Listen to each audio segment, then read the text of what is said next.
कई बार लगता है परमेश्वर ने साथ छोड़ दिया। वो शर्म, वो निंदा, इतना दर्द, इतना टॉर्चर सहा कि उनमें कोई सुंदरता बाकी नहीं रहा। और वही आपका और हमारा हमदर्द है, हमारे पीड़ाओं को समझता है, हमारे दर्द को जानता है, हमारे निराशाओं को समझता है, हमारा अकेलापन, हमारा असफलता है, हमारी कमजोरी, इन सभी को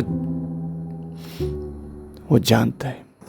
5 फरवरी 2014 विशाखापट्टनम आंध्र प्रदेश के एक कॉलेज में मैं जब फाइनल ईयर में था और मेरे ग्रेजुएशन के लिए सिर्फ 1 महीना बाकी था, तो उस सुबह को, उस दिन सुबह करीब 10 बजे मुझे एक फ़ोन आता है मेरे घर से। मेरा जीजाजी फ़ोन करता है अरुणाचल प्रदेश से और बताता है कि मेरी माँ जो है अब नहीं रही। ये न्यूज़ जैसे ही सुना मुझे ऐसा लगा कि सब कुछ ख़त्म हो गया। और इस तरह से जो दर्द मुझे मिला मैं आपको बता नहीं सकता।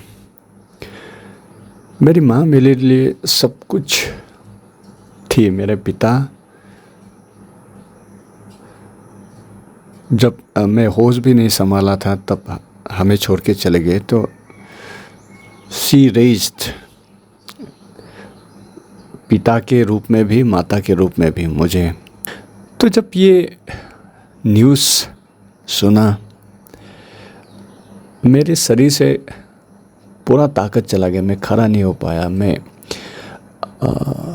फ़ोन कट करने के बाद में वो सारी माँ के वो सारी यादें, बचपन के वो सारे यादें मेरे मन में इस प्रकार से आने लगा। और सो इंटेंस पेन। वो बचपन में एक बार मेरी माँ कहीं मुझे छोड़ के चली गई थी। हम दोनों में थोड़ा सा मतभेद हो गया था। तो मेरी माँ ने कहा कि मैं तुझे छोड़ के जा रहा हूँ। बाद में मैं रूम में आया तो नहीं देखा कि मेरी माँ तो है ही नहीं। तो वो दर्द जो इतना भयानक कि अरे सच में मेरी माँ चली गई। तो मैं तब हम कहीं दूसरे के घर में थे। मैंने सोचा कि मेरी माँ चली गई। तो मैं कपड़े पहनकर मैं दौड़ता गया जिस तरफ जहाँ मेरी माँ जा सकती है मैं उस तरफ दौड़ा। रास्ते में पागलों की तरह मैं दौड़ता गया। बारिश भी आ रहा है। तो इतना दौड़ा कि मैं बहुत दूर पहुंच गया। और क्योंकि मैं माँ के चिल्ला के दौड़ रहा था तो एक आदमी जो स्कूटर चला के जा रहा था उसने मुझे रोका और पूछा तू कहाँ क्यों भाग रहा है। तो मैंने बताया कि मेरी माँ मुझे छोड़ के चली गई है। तो बताया नहीं तू वापस जा, तेरी माँ तुझे छोड़ के नहीं जा सकती, तू वापस चला जा।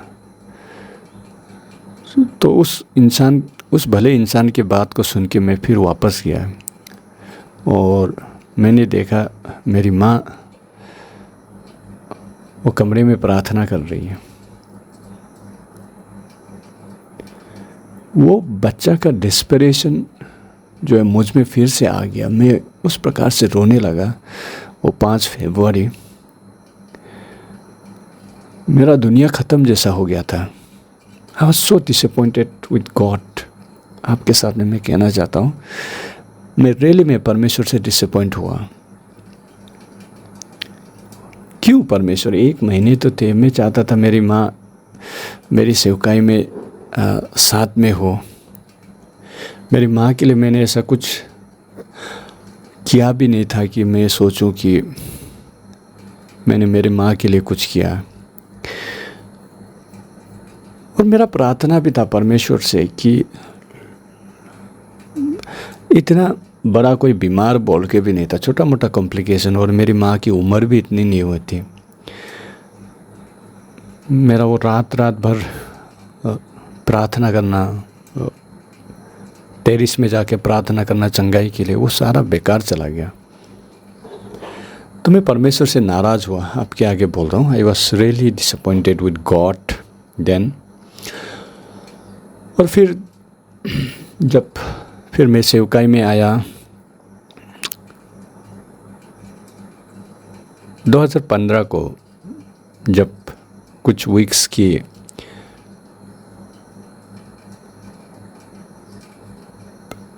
मेरी वाइफ जो प्रेग्नेंट थी वो कैंसर से डायग्नोस हुई।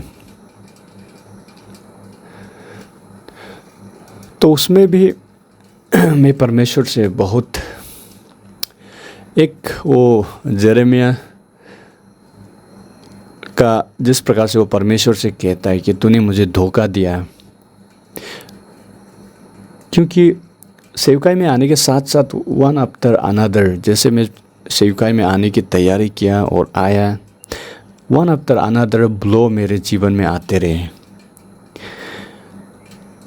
तो वो जब जेरेमिया परमेश्वर से कहता है तूने मुझे धोखा दिया, क्यों कह रहा है? अगर आप इतिहास जेरेमिया का जीवन को पढ़ोगे तो जेरेमिया को इतना निंदा, इतना his ministry was to warn, challenge इज़राइलाइट्स लोगों को वार्न करना, उनके पापों को बताना, लेकिन कॉन्सिक्वेंसेस उसको क्या मिल रहा था?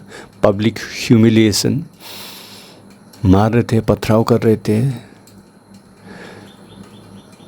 जब उसे पब्लिकली उसे टॉर्चर किया गया, ह्यूमिलेट किया गया, इसीलिए आई थिंक इन जेरेमिया 27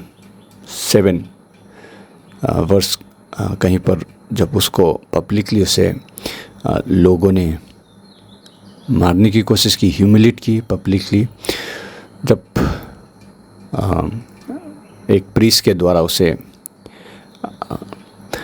मारने की कोशिश की गई, तो बाद में वो अंदर का बिटरनेस को परमेश्वर के साथ में शेयर करके वर्स 7 में वो कहता है तूने मुझे धोखा दिया। तो कुछ इसी प्रकार से परमेश्वर से कहता है, तो कुछ इसी प्रकार का फीलिंग्स मेरे साथ में भी हुआ। और ऐसा नहीं कि उसके बाद से सब चीज़ें ठीक हो गई। फिर 2016 में आई वॉज डायग्नोस, में ऐसे एक बीमारी से डायग्नोस हुआ जिसका इलाज ही नहीं है, और वो मुझे तकलीफ़ देता है। ऑफ कोर्स वो इतना लाइफ थ्रेटनिंग नहीं है, लेकिन दैट रियली बॉदर्स मी। तो जिसका इलाज ही नहीं है, और उसके बाद में मैं इस बीमारी को लेकर रियली मैं इतना परेशान हो गया, इतना तकलीफ़ होने लगा मुझे। कुछ महीनों के अंदर ही मैं लिटरली पागल सा हो गया, मतलब इट वाज सो डिसरप्टिंग। उसके बाद में दवा पानी से पहले मैं 7 दिन का उपवास बैठा, लिटरली मैं चंगाई के लिए प्रार्थना किया विदाउट एनी डाउट कि परमेश्वर चंगा कर देगा, लेकिन चंगा नहीं हुआ। मैं आज भी उस बीमारी को लेके मैं जी रहा हूँ। तो आज भी मेरी वाइफ फिर 2023 में फिर से मेरी वाइफ का रिकरेंट कैंसर आया, और अभी भी इलाज, वो सारा दवा पानी, हर महीने हॉस्पिटल आना जाना, इस प्रकार से जीवन चलता है। तो मैं आपको यहाँ में क्या बताने की कोशिश कर रहा हूँ, मसीहत को बहुत सारे प्रचारक एक इथोपिया के रूप में दिखाते हैं कि परमेश्वर में तो सब कुछ अच्छा है, आ जाओ, उन्नति है, चंगाई है, खुशी है, शांति है, लेकिन ऐसा नहीं होता रोज़। मैं इस चैनल को लेके भी बहुत डिसअपॉइंट हूँ।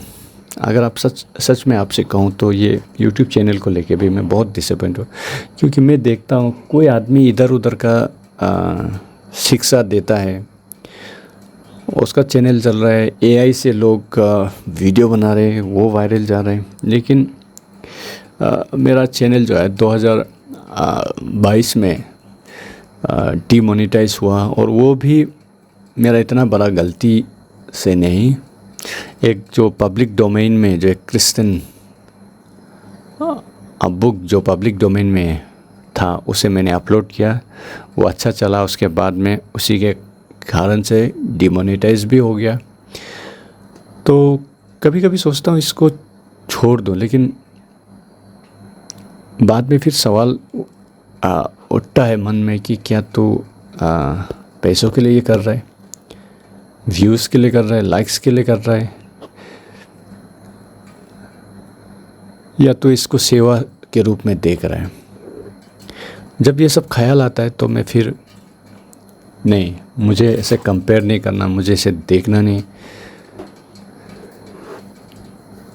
तो ऐसे बहुत सारे चीज़ें हैं जिससे हम परमेश्वर से डिसअपॉइंट हो सकते हैं। आपका एक्सपेक्टेशन बहुत सारा चीज़ों को लेके हो सकता है, और आप अपने जीवन में बहुत सारे प्रार्थनाएं आपका है, कई बार ऐसा नहीं होता, ये मैं कहने की कोशिश कर रहा हूँ, उसमें डाउट आ जाता है परमेश्वर के प्रेम के ऊपर में, परमेश्वर का योजना का ऊपर में। कई बार गॉड इज़ साइलेंट।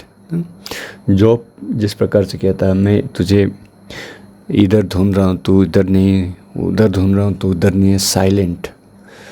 और जिस प्रकार से इवन C.S. लुइस, जब उनका पत्नी का देहांत हुआ, वहाँ पर वो कहते हैं इट्स टोटली साइलेंस। परमेश्वर के पास जाओ तो लगता है दरवाज़ा जोर से बंद कर रखा है। तो एट द एंड आप डिसअपॉइंट होते हो कई बार परमेश्वर के पास जाकर भी, प्रार्थना करके भी, और कई बार डाउट आता है मन में, क्या ये सब कुछ ठीक है? क्या परमेश्वर सच में मेरे हित में है या मेरे विरोध में है, जब आपको ये सारे मुश्किल समय से होकर जाना पड़ता है। लेकिन आखिर में मैं यही कहूँगा कि सब कुछ कभी भी आपको समझ में नहीं आएगा। आपका जो ये विश्वास का सफ़र है परमेश्वर के साथ में, कई बार लगता है परमेश्वर ने साथ छोड़ दिया। मैं as a preacher, Bible teacher ये बात नहीं बोल रहा हूँ, ये मैं अनुभव के साथ में बोल रहा हूँ। विश्वास का ये जो सफ़र है, विश्वास का ये जो सफ़र है, जिसमें हमको परमेश्वर को हर दिन हर सेकंड भरोसा करके चलना होता है। कई बार आपको आंसू जो है आपका जीवन में आता रहेगा। किसी ने कहा कि मसीह जीवन तो आंसू का ही जीवन है। आपकी आंखों में आंसू आते रहेंगे, इसलिए आते रहेंगे कि ताकि आपके आंखें साफ होती रहे, ताकि आप नज़र जो है सही से, सटीकता से परमेश्वर की ओर लगा कर रखे। परमेश्वर भला है, चाहे समझ में आए या ना आए, क्योंकि हम उस परमेश्वर को मानते हैं जो ये ये जो सारे दुख और कुछ पीड़ाएं मैं आपके साथ में जो साझा कर रहा हूँ, उससे अनजान नहीं रहे। वो आए आप और मेरी ही तरह इस पृथ्वी में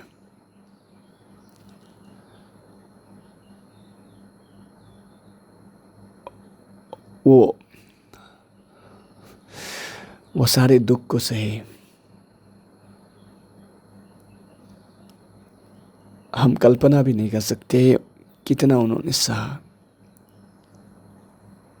वो शर्म, वो निंदा, कलवरी क्रॉस, ये सब इतना दर्दनाक और इतना भयानक पीड़ा है कि मैं आप और हम नहीं समझ सकते। उन्होंने सहा। वो कोई अनजान आसमान में रहने वाले खुदा नहीं, वो सारे दुख कष्ट को सह के गए। इसलिए वो हमारा हमदर्द है। इसलिए बुक ऑफ हिब्रू कहता है वो हमारा हमदर्द है।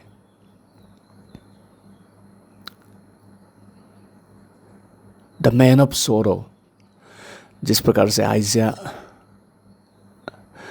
परमेश्वर ने जैसा उसे दर्शन दिया, man of sorrow inflicted with many pains, इतना दर्द, इतना टॉर्चर सहा कि उनमें कोई सुंदरता बाकी नहीं रहा। और वही आपका और हमारा हमदर्द है। वो समझता है, हमारे पीड़ाओं को समझता है, हमारे दर्द को जानता है, हमारे निराशाओं को समझता है, हमारा अकेलापन, हमारा असफलता है, हमारी कमजोरी, इन सभी को वो जानता है। इसीलिए